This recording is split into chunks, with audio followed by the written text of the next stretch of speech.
Dito, nagpunta nga pala ako sa Asaiba para manood at maglaro ng One Day Papawis nang biglang nakita ko si Sir.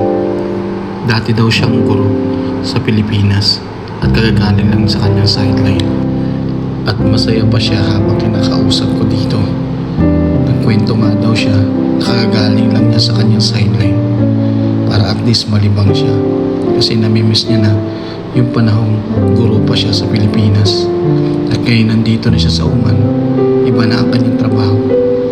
Kaya ang ganda at nakapag-usap kami, napatawa natin siya at makikita mo sa kanyang mga mata na bigla siyang naluluha.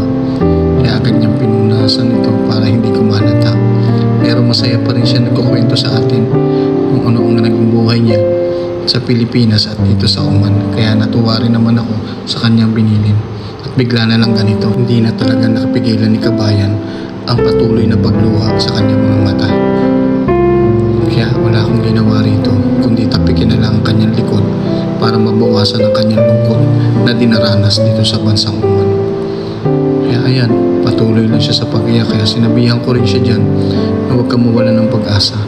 Dito nga at nagkwento na siya at buti na lang daw meron tayong mga ganitong pagtitipon na nakapanood siya at ang hilig niya na basketball. Kaya yan, masaya pa rin siya nagkukwento sa atin nung biglang may dumaan na nangarangan daw yung news. At dito, nagpaalam na rin ako sa kanya